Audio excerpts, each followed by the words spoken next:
Hare Krishna, welcome everyone to the first session of this new batch. And some of you are repeat members. I'm grateful to all of you for joining again and heartfelt welcome to all the new ones. I mean, once you attend 4 or 5 sessions, you will begin to know everybody here. So just be regular, be consistent, try to participate, and I think you will get to know the satsang. So today, let's start our journey. So the format I already sent you. So once we finish the introduction to Bhagavad Gita, today we are going to do the introduction. So we're going to talk about what is Bhagavad Gita, why we are studying it, what are the expectations, all of that. And once we are done, we will have a couple of previous students who are going to share their experiences. And we will also have a question answer session at the end. But in between, if anybody has any questions, feel free to raise your hand because this is all going to get recorded and we are going to publish a podcast. That's why I'm keeping everybody on mute. But if you have a pressing question, feel free to raise your hands and then I will unmute you all. Okay, so shall we begin then? So I'm krsnadaasa. My given name is Vinayak Raghuvanshi, but spiritual name is krsnadaasa. So I'm welcoming you here. I'm not a Baba or a Sadhu or a saint or anything. I'm just like all of us here. I'm a very ordinary person. But I've been dealing with Bhagavad Gita for more than 20-25 years. That's why I think I'm very passionate about this topic. We have conducted many sessions in the past. And I'm sure this session will also pan out to be a very transformative experience for all of you. So what are we getting into? Like more than 5,000 years ago, we had a great warrior. And he found himself paralyzed with full of doubt and questions on the eve of the biggest battle of his life. And that was actually the biggest battle the world had seen so far. And that was a time when Arjuna felt lost. He felt like all the choices he has made in life, they are wrong. He felt like his knowledge was incomplete. You see, that was the situation where he felt like, where am I? What am I doing? What is right? What is wrong? So we call it some kind of a mental diarrhea that he had in the middle of a battlefield. It was a moment of crisis for Arjuna. And that is when Lord Krishna gave this wisdom which is of help to all of humanity. So that is the journey we are beginning now to learn what was the message, what wisdom did Krishna impart, and how we can internalize all those teachings in our own lives. Because see, our Bhagavad Gita is a scripture which is part of what we call as Sanatana Dharma. And the fundamental difference between Sanatana Dharma and any other type of Dharma is that there are many different types of Dharma. Like we have Yuga Dharma. Yuga Dharma means a Dharma which is relevant for a particular Yuga. But Sanatana Dharma, Sanatana means eternal. So what it means is the teachings that Krishna gave to Arjuna, they were not just for one age. They were not just for one period of time. They are eternal. They were as effective 5,000 years ago as they are today, and they will continue to be effective thousands of years in the future. That is the beauty of this teachings. So Bhagavad means God and Gita means song. So in essence, Bhagavad Gita is the song of God. But then once you learn the Bhagavad Gita, you will realize, Krishna will say in the Bhagavad Gita itself that it is not a song of some external God. It is a song of our own higher self. Because we are a divine spark of that eternal God. And that's what we are going to learn and realize. So another thing I want to touch upon is this battlefield of Kurukshetra. It's not just some historical location. There is a Kurukshetra within each one of us. And that is how we need to approach this topic. This topic should not be approached definitely not like mythology and also not like just some historical event that we are studying. This is a direct representation of the war that happens within each one of us. And how do we find solutions to our questions? How do we fight this war and how do we come out victorious? Because, you will all experience this. I guarantee you, the more regular you are, the more conviction you have, you will all feel as if what we are talking in the sessions, the teachings of Krishna, you will all feel as if they are meant for you. You will all feel like those messages are being given just for you.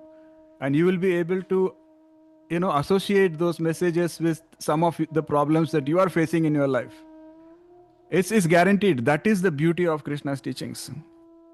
Because if you see, it is all about Krishna asking Arjuna to follow the path of dharma.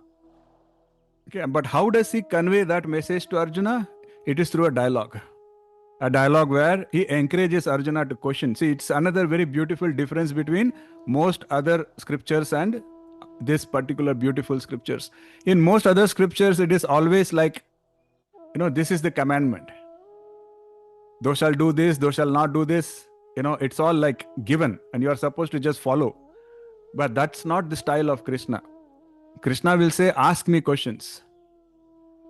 And through that dialogue, he will build a case. Okay, but then the questions that Arjuna asks, they are not just random questions. They are questions that haunt everybody's minds. We all have those questions. Arjuna has his fears, but Arjuna's fears are our fears. And Arjuna's journey from confusion to clarity, that is the same journey that we are all embarking upon. So we are all having different levels of confusion right now in our minds. Okay, and this journey is about how to clear those confusions. And someone beautifully said that the teachings of Bhagavad Gita, they don't just inform, they transform. They don't just explain, they help you experience. What is right, what is truth. What kind of questions are we going to cover? There are many questions, but categories of questions, they are like, who am I? Who am I really? Not whether I am Soumya or whether I am Purva or whether I am, Chitra or whatever. Who am I really? Have you heard of this saint called Ramana Maharishi? He is a very prominent saint. You can all Google him later. But he had a very simple technique to help us at least understand who we are. So it's called Nan Yar. It's written in Tamil.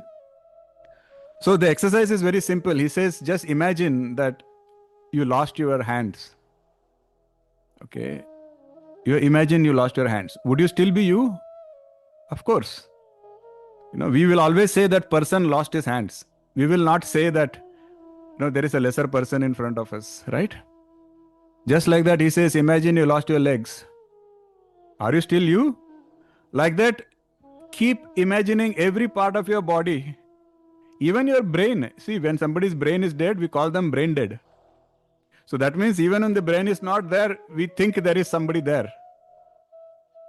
And people have done heart transplants also. So you are not your heart either. So then what are you? That is the line of questioning that Ramana Maharishi gives us. And that is the question, real question, who am I? Which Krishna will try to help us understand. The other category of question, why do I suffer?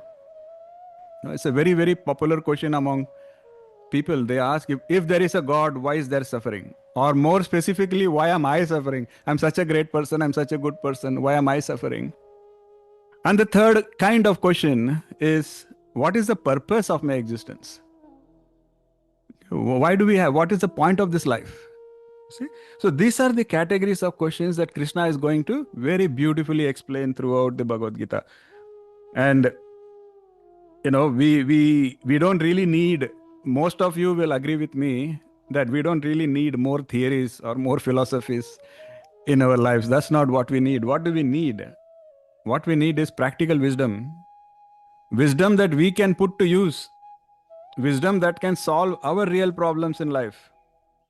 That's exactly what is there in the Bhagavad Gita. That is why Swami Vivekananda, he very famously said that Bhagavad Gita is not about one religion, it's not about one country. Bhagavad Gita is the knowledge for all of humanity.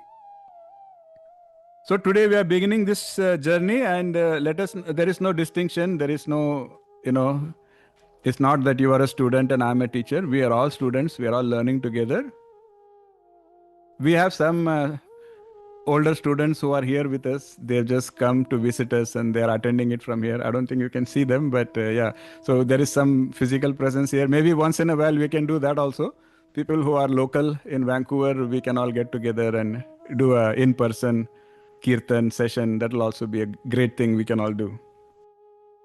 So, see, before we begin the actual journey of Bhagavad Gita, I want to also tell you about something very important, which is for thousands of years, students who have started studying Bhagavad Gita, they usually always start by reciting the slokas called as Gita Dhyana Shloka. Okay, so these are 9 verses. We don't have to recite all 9. And these were created by Adi Shankaracharya, the great saint Adi Shankaracharya. So what is the purpose of these slokas is they glorify the Bhagavad Gita and they help us. They help us tune ourselves. Just like before you play a musical instrument, you tune it. So we just said it is a song of God. So we are going to sing. We are going to learn a song. So before we do any musical thing, we have to tune the instrument. This instrument is our own mind. So how do you tune that? That is what was the purpose of Gita Dhyana Sloka. So there are 9 slokas there. And before Gita Dhyana Sloka, we usually recite the Guru Mantra. So I will again recite the Guru Mantra once. Om Ajnanatimirandasya Jnananjana Shalakaya Chakshurum Milittamena Tasmai Shri Guruve Namah. Om Namo Bhagavate Vasudevaya. So this Guru Mantra basically says, I am offering my respect and obeisance to the spiritual master, spiritual Guru who has opened my eyes, the eyes which were blinded by darkness of ignorance. And he is opening it by the torch of knowledge. So this Guru Mantra, today we dedicate that to Shri Krishna, who is the Jagat Guru. Okay. Do we have Anika here by any chance? Okay, I see Anika here. So Anika is one of our youngest students. Anika, would you like to Hare recite Krishna. the Gita Dhyana Shloka, the first one, along with Yes. translation? Am I audible? Yes, very audible. Thank you for giving me this opportunity, and please forgive me for any mistakes. Om Shri Paramatmane Namaha Atadhyanam Parthaya Pradibodhitam Bhagavata Narayanena Swayam Vyasena Graditam Purana Munina Matye Mahabharatam Advaitamritavarshini Bhagavati Ashtadashatyahini Ambatvamanusandatami Bhagavad Gita Bhavatveshini. O Mother Bhagavad Gita, I meditate upon you. Taught by Lord Narayana himself to Arjuna, compiled by the ancient sage Vyasa in the middle of the Mahabharata, consisting of 18 chapters, showering the nectar of non-dualism, destroyer of worldly bondage. Hare Krishna. Very beautiful, very beautifully recited. Thank you so much.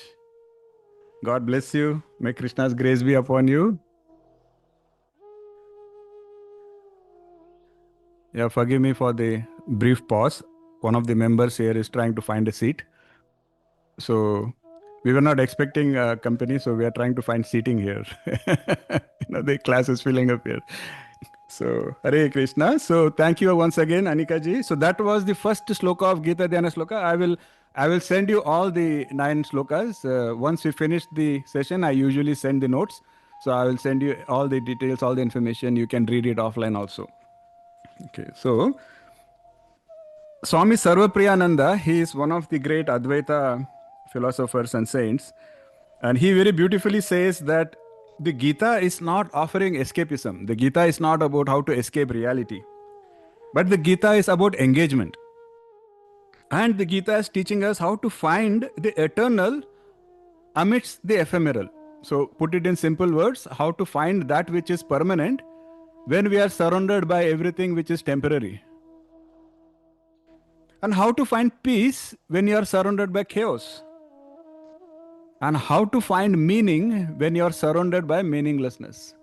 I think this summarizes most of our situations. Most of us are in that situation where we think we are surrounded by chaos, we think we are surrounded by meaningless stuff, we think we are, surrounded by things that don't last. Friendships don't last, relationships don't last, our car doesn't last, our salary doesn't last. Nothing lasts, everything is temporary. So in this kind of environment, how do we really connect with or find that which is termed to be permanent, the absolute truth? So that is Krishna, and Krishna is not talking like some distant god. See, there is a reason why this whole Bhagavad Gita happened in the middle of a battlefield. And if you all observe, Arjuna was not a sadhu, he was not a sannyasi. Arjuna was a grahastha. So he was leading the life of a normal person who had a family, who had his own problems, who had his own, deficiencies. And Krishna also didn't come across as a saint who just did tapasya in a cave. Krishna also was a grahastha. So the tatparya behind that is this message is not for some very special people. This message is for the rest of the world. This message is for you. This message is for me. Okay, so this applies to all of us just like it applied to Arjuna. That is why the setting was like that. Okay, and so Krishna is coming across as a friend. He is coming across as somebody who has lived the life that we are living. He has also lived a similar life. So he is coming across as a friend who can guide us. So there is a very beautiful sloka. It is chapter 10, verse 20. So I'm just going to tell you part of it. It says, Aham Atma Gudakesha Sarva Bhuta Shayastitah. Where Krishna says, I am the self, O Gudakesha. I am seated in the heart of all creatures. So that is how Krishna comes across. He says that I am within you, I am seated in you, I am walking with you. You see, that is why the message of Bhagavad Gita is so powerful, and that is why it applies to all of us. And Krishna's teaching method is very systematic, very methodical. You will see that. You will appreciate the beauty as we progress on this journey. Because Krishna is not focusing on quick answers. He's not going to give you some, magic chadi booty that says if you do this, something magical will happen. Krishna is focusing on transformation. Krishna's focus is how do you completely transform yourself, not how do you get some quick tips to, handle some quick specific situations. So what that means? It means we have to follow it as a process, not as some shortcut. So you are not going to get any magic mantras in the Bhagavad Gita. There is no taviz, there is no secret mantra. But the Bhagavad Gita is a manual. And I'm here with you, we will walk through it. But if we follow it as a process with dedication and commitment, there is guaranteed transformation by the time we finish this journey of Bhagavad Gita. Okay? Because Krishna is addressing the roots. He's addressing the roots of suffering. He's not talking about the symptoms. He's not trying to fix the symptom. Okay? Like he's talking about, as we just discussed, why are you identifying with the temporary things, whereas you are eternal? You see, that is a very profound problem, but can you solve it by one mantra? Can you solve it by just one tip? You cannot. You have to follow a very detailed process to come to that realization, and that is what this Bhagavad Gita is all about. One of the shlokas in the Gita Dhyana shloka, which is the shloka number 4, there Shankaracharya will say that all the Upanishads, I hope you all know the scriptures. So we have the Vedas, then we have the Upanishads, then we have the Puranas. Okay. So Bhagavad Gita is part of what is called Vedanta. In Vedanta, we talk about Brahma Sutras, we talk about Upanishads. And Bhagavad Gita is considered to be the key there, the central piece of all of that. So Shankaracharya says that all the Upanishads, they are like cows, where Krishna is like the milker who milks the cows. And Arjuna is the calf that is drinking that milk. And what is the milk? He says that milk is the Bhagavad Gita. So when you milk all the Upanishads, you get the Bhagavad Gita. It is kind of the sar, it is kind of the essence. The most beautiful part of all the Upanishads is there in the Bhagavad Gita. One other very important aspect that I want to, request all of you to pay attention to, it's a very important aspect, is you may have at least looked at the table of contents, hopefully. You might have looked at what are the chapters in the Bhagavad Gita. Now, if you look at it, there are 18 chapters in the Bhagavad Gita. And if you, observe, each chapter ends with some yoga. Like it will be Arjuna Vishada Yoga, or it will be Bhakti Yoga. This yoga or that yoga. Every chapter will be some yoga. What does it mean? What is yoga? Yoga itself means it is something that has to be practiced. Yoga is not theory. Yoga is practice. So that is why every chapter of Bhagavad Gita is some yoga. The message is in the chapter name itself. So it is not enough to just listen to some YouTube channel. It is not enough to just, read it somewhere. What is required is we have to understand the teachings and practice them in our life. Then you get the outcome that Arjuna got. Then you go from confusion to clarity. That is the whole secret. The first secret I'm sharing about what the Bhagavad Gita is all about. Okay, and see, this is one of the key value of all of us here. This is the key value that we provide as Pragmatic Gita. This is the fundamental difference. Is there is Bhagavad Gita available. There are thousands of videos available. There are thousands of podcasts and thousands of books. But we don't feel transformed yet, right? What is missing? Why is it that you can get thousands and thousands of videos and podcasts and books on Bhagavad Gita, but why is it that we are not feeling transformed? This is the fundamental disconnect. Is the value we provide is we try to approach the teaching the way Krishna intended it to be learned. It has to be learned with the right mindset, and it has to be learned in the right environment. So the mindset we will all develop together, and the environment is this satsanga. Because it is called the magic of collective consciousness. I will talk about it later, but maybe I will also give you, if you are all curious, you all probably know of Princeton, which is one of the world's most foremost universities, Princeton University. So Princeton University has done a kind of experiment. That experiment is called as the Global Consciousness Project. You can search it up. So what they did was they created a network. In the network, they had around 70 or more than 70 random number generators. Very simple service. The job of the service was to just generate random numbers. And they were statistically random. So because it is coming from Princeton, they know how to generate random numbers. But then they found something very, very bizarre, something they could not explain. The observation they made is that whenever there are some major events that happen in the world, maybe there is a major calamity, maybe there is an earthquake, maybe there is a tsunami, or any major event, whenever something major happens in the world, they saw that somehow the random numbers, they were no longer very random.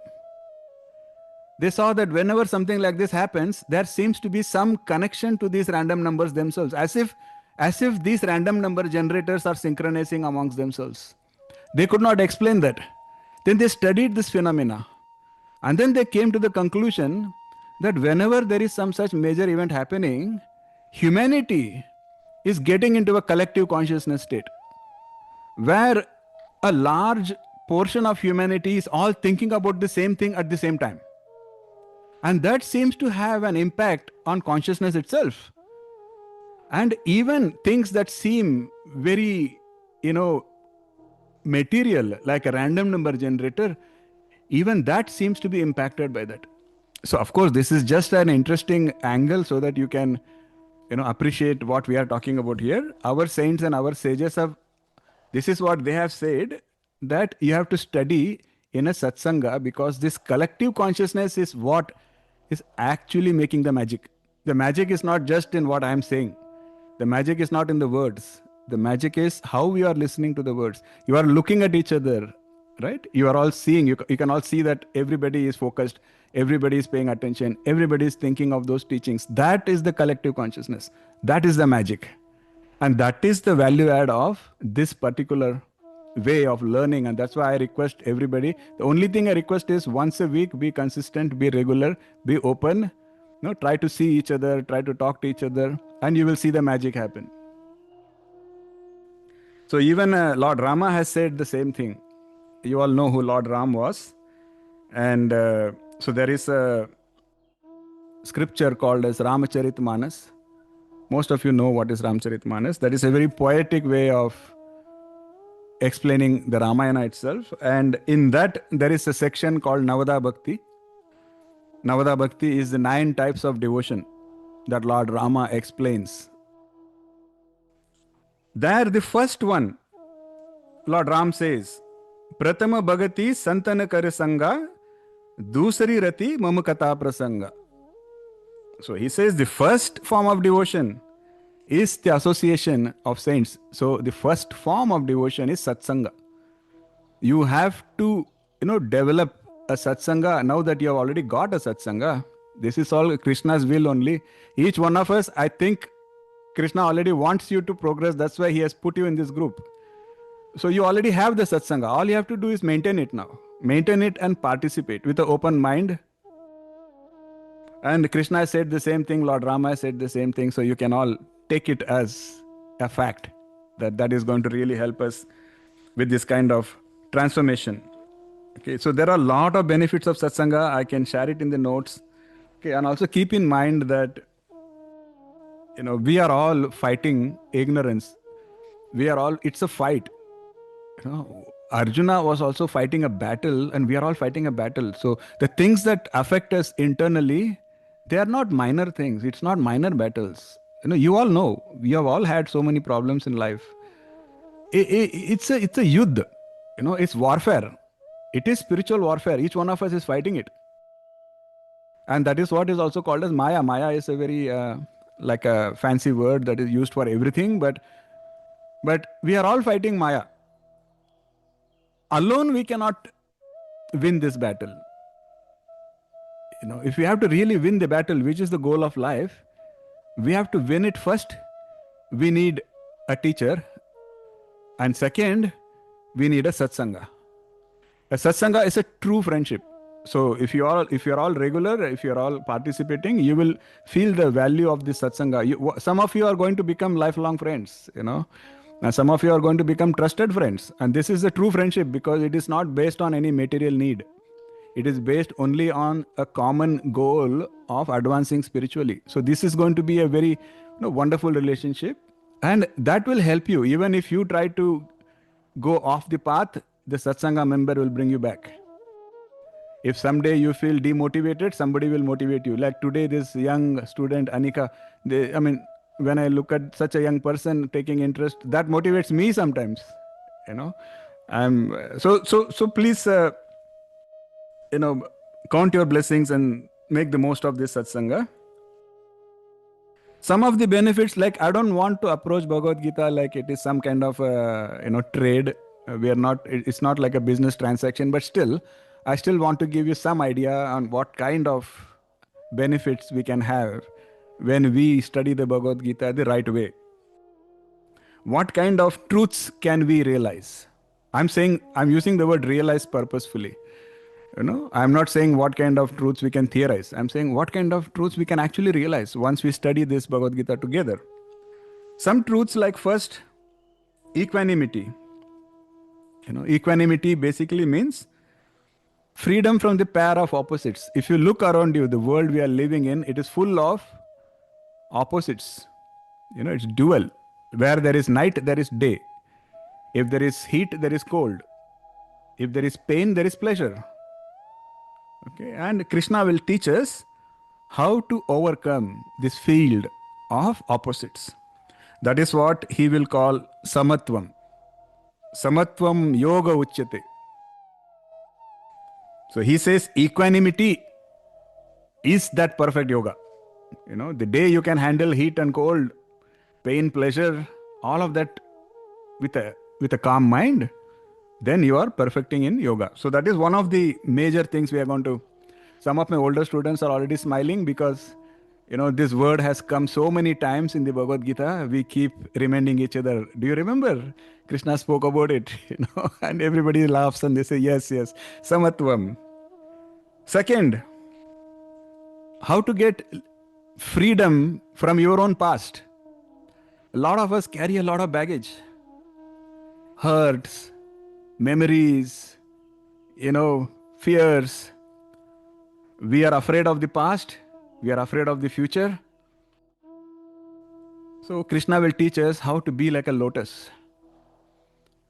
The beauty of a lotus flower is it will grow in dirty water, but it will neither get dirty nor does it get wet. And Krishna will teach how we can be like that.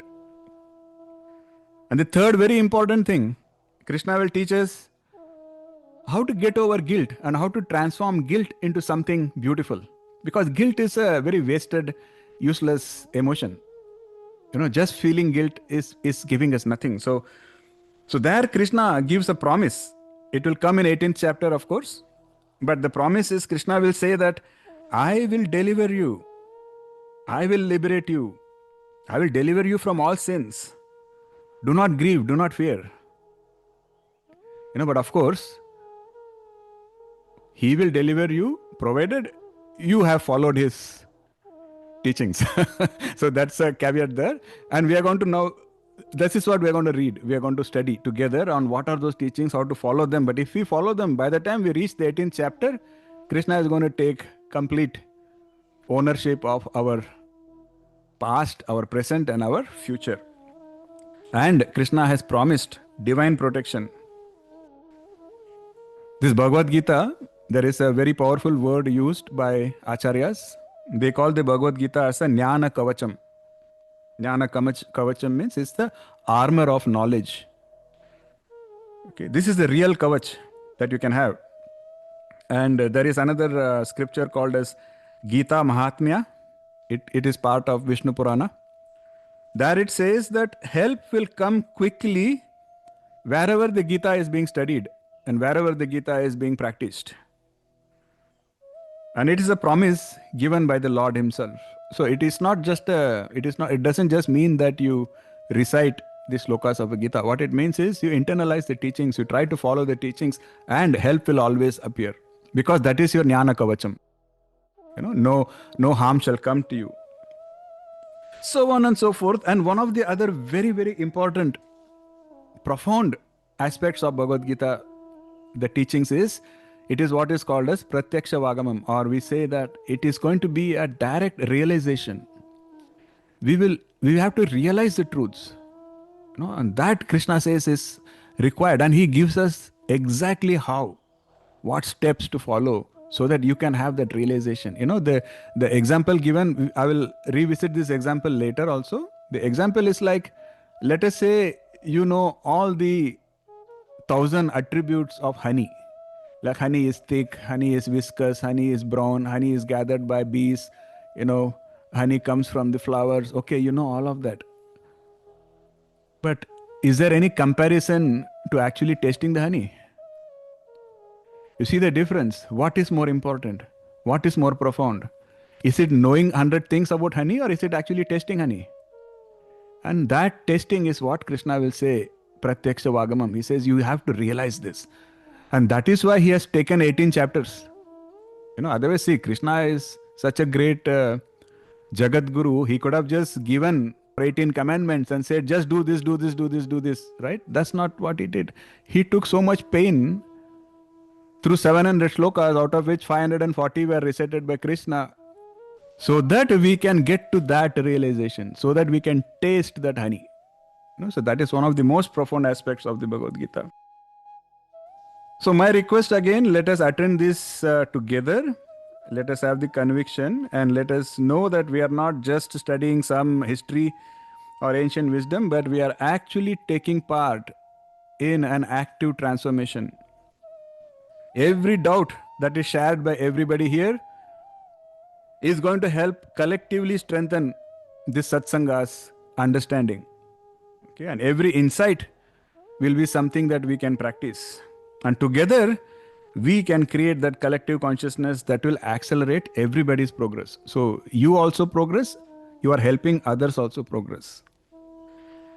And then Krishna says, Tesham satata yuktanam bhajatam priti purvakam dadami buddhi yogam tam yen mam upayanti te. He says that those who are constantly devoted to serving me with love, and later on Krishna will say the best service is if you can internalize these teachings and spread these teachings. He says, I will give the understanding by which you can come to me. Krishna makes some very powerful promises in the Bhagavad Gita. And if we can approach it with sincerity, it will be the biggest strength that we can get. So with this foundation,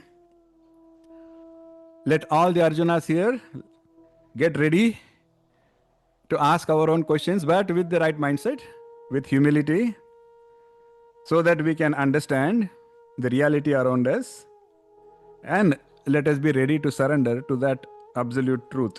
So this is again not a course on ancient history or philosophy, but it's a call for an inner revolution. It is a call for transformation. It is not just how we think, but it is about how we live, how we love, how we serve. All of that is going to go through a transformation. And my blessings and best wishes. May we all progress on this journey, and may we all see this transformation that has been promised. And before we conclude, let me say a quick prayer to Sri Krishna. This is Krishna Ashtakam. I think many of you have heard this. It is a 2-line prayer that I'm going to say. Does anybody already know Krishna Ashtakam? Who would like to recite? Would you like to recite the 2 lines of Krishna Ashtakam? Yeah, it's a beautiful thing. You should all listen. Vasudeva sutam devam kansa chanuramardanam devaki paramanandam krishnam vande jagadgurum. Hare Krishna, Hare Krishna, Krishna, Krishna, Hare Rama, Krishna. Hare Krishna.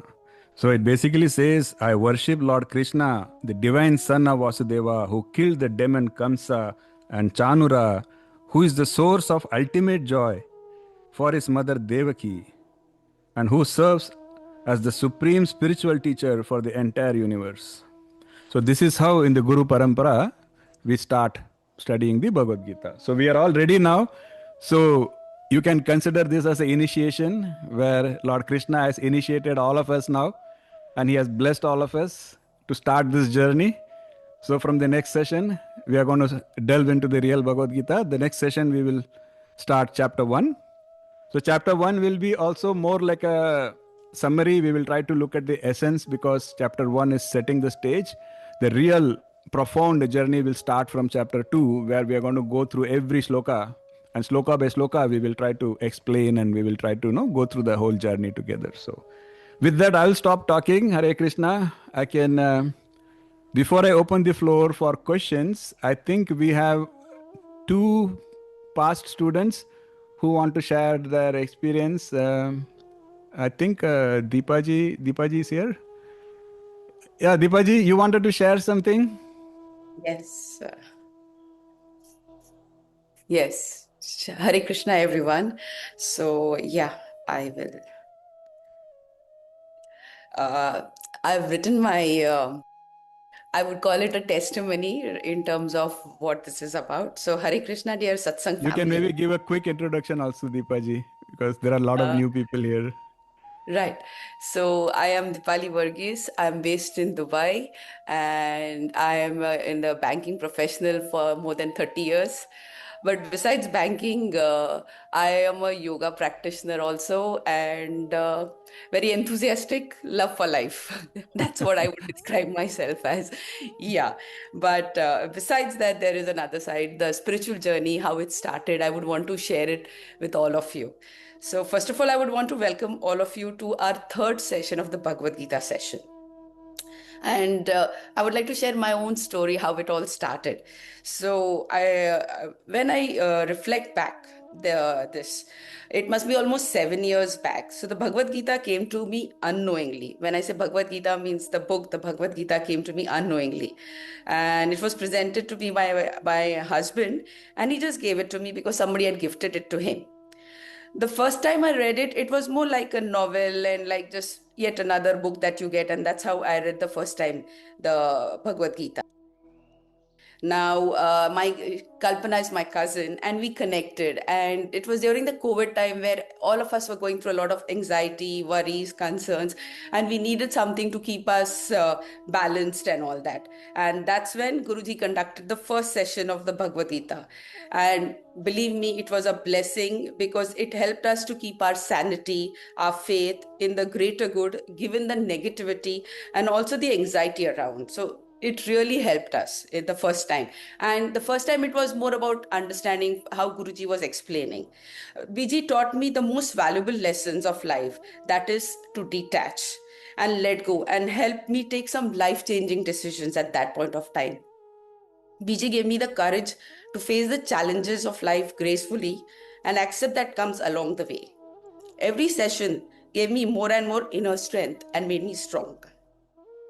Guruji was conducting the BG session the second time around, and I must confess that I was reluctant to join. Like, again, no, no, no, not possible.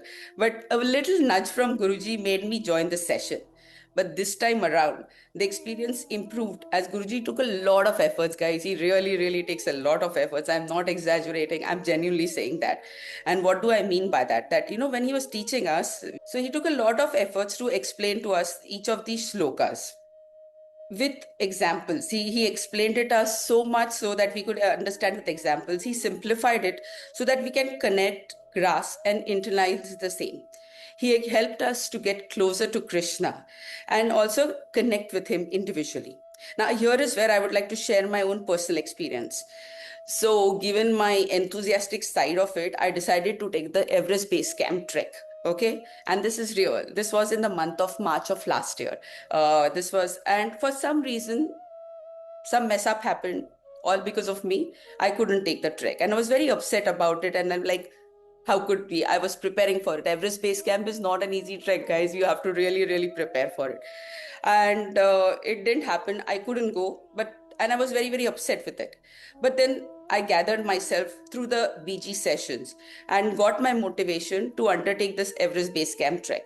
I prepared for it, and during this preparation time, which includes a lot of walking, a lot of treadmill, a lot of exercise, I would listen to the BG podcast. I understood, and then that's when I undertook a solo Everest Base Camp trek with no prior experience and with my only companion as Krishna. And trust me, I successfully completed it, and only with his grace. So when Guruji was talking of Pratyaksha Vagmam, that is where I actually experienced that Pratyaksha Vagmam. I was alone for 15 days and he took care of me. And that's where I was like, I could experience God grace closely. And that was only possible because I had faith in him. I surrendered to him wholeheartedly. So all I want to say is that Bhagavad Gita session teaches you the lessons of life which no one will ever teach you. The concepts like Guruji already said, samatvam, nishkam karma yoga, vairagyam, pratyaksha vagmang. These all concepts right now, but these are like, they resonate. They kind of are they're in our mind at all times. They have built this is what helps you to build your inner strength and make you strong and help you find the true purpose. And one more thing that I would want to say, yoga. So what is yoga? I mean, I was doing some audition, and that's where I'd done a little bit of research, and yoga means union with God. So all of this, what Guruji was telling, each of these chapters ends with a yoga. It helps us to be union with God. And I just request all of you to be consistent. I mean, at the end of it, it's just the consistency that you will come to the level where we have. And this is my third session, but again, we are work in progress. We are transforming. I wouldn't say I'm completely transformed. I am still transforming. And I would want to just, again, Guruji taught us Om Tat Sat. Hare Yeah. Krishna. Thank you so much, Deepaji. Coming from the heart. Yeah, we have also seen your transformation, and best wishes for continued transformation. Okay. So thank you. I think the other testimonies we can probably do next time, because we are already an hour into the session. I don't want to discourage the new people, the new students, into thinking that "Arey baap re, session is बहुत लंबा जाता है." you know. But I will open the floor. If anybody had any questions or anything they would like addressed, I'm happy to take it. Okay, so I have Soumya ji who has a question. Yes, Soumya ji, go ahead. Hare Krishna, Guruji. And maybe I'm asking this question a lot earlier in the journey. And I have to give some context to everybody, right, before I ask this question and why I'm asking this question. So I'm a human resources professional, and many a time, I would say the occupational hazard of what we do is sometimes that we have to let people go from the organization, right? So a lot of times my guilt is driven through that empathy, like I could have done XYZ for the employer, could have managed it better with the manager, or like a lot of other things, right? So when we talk about getting over guilt, right? Mm-hmm. So if the root of the guilt is coming from the emotion of empathy, then like is it a valid, I would say, is it a valid emotion which is Excellent transforming question. into a guilt? Like Mhm. and again, I know you told us that we'll talk about how to get over it and stuff like that. So we can address that thing later on whenever we reach that part of the journey. So that's where my question is, like, is it a valid emotion if it is coming out of empathy? Got it. Got it. No, that's an excellent question. Thank you for asking. And just for context, I am also a engineering leader in a multinational company. So uh, I also have to go through some of these painful decisions. So Krishna will explain this beautifully. So this is where it is not just a guilt of human resource letting go of people.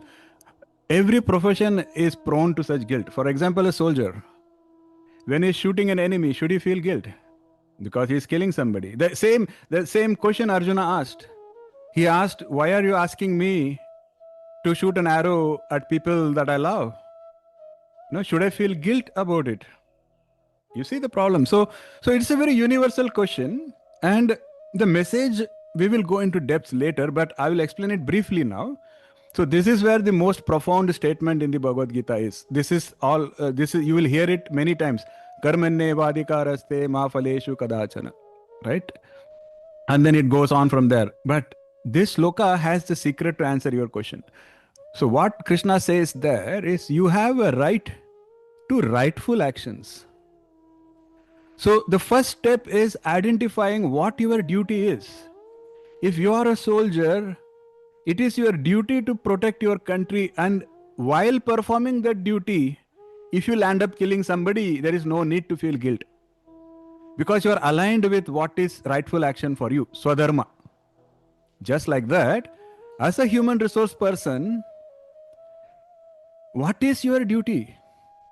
Your duty is to follow the guideline of your business. Of course, do it in a humane way, but you are not personally responsible for sustaining the livelihood of the people you let go. That's not your duty there. So you approach it humanely, but there is absolutely no need for feeling any guilt there. So guilt usually comes only when we think we have done something we should not have done. That is when guilt will always come. So the perfect medicine to avoid any guilt is always align with what is the right thing to do. And how to know what is the right thing to do always? That is what the Bhagavad Gita is going to drill into our minds. That gives you the guidelines for how to understand what is your swadharma, what is the right thing to do in every situation. So eventually, by the time we finish studying the Bhagavad Gita, we will all have an inner compass that tells us what is the right thing to do in any given situation. Then you can do it with detached mindset. That is the whole idea. I hope I was able to answer your question at least partially, Soumya ji. Yes, okay. Hare Krishna. Mansi, you have your hands up. Hare Krishna, everyone. Am I Hare audible? Krishna. Yes, yes. You want to give a quick introduction, Mansi, who you are? Yes, I'm Nancy. I'm from Pune, but currently I live in Nanaimo, Vancouver Island, and I'm pursuing a master's in business. I have a part-time job, and I'm really inclined to learn more about this because I feel spiritually connected, and Guruji and Chitralekha Didi have been very helpful to me during my transformation from India to Vancouver. So this is why I'm here. And my question, Guruji, is Krishna's teachings to Arjuna were based during Satyug, where times were good. So how would we apply those teachings in Kali Yuga? Okay, good question. So first of all, Krishna's teaching was in Dwapara Yuga. So when Krishna taught, it was the end of Dwapara Yuga and beginning of Kali Yuga. So pretty much Kurukshetra war is supposed to be the start of Kali Yuga. That is why Krishna gave this knowledge. So his knowledge was actually in Kali Yuga only. So that is the first part of the answer.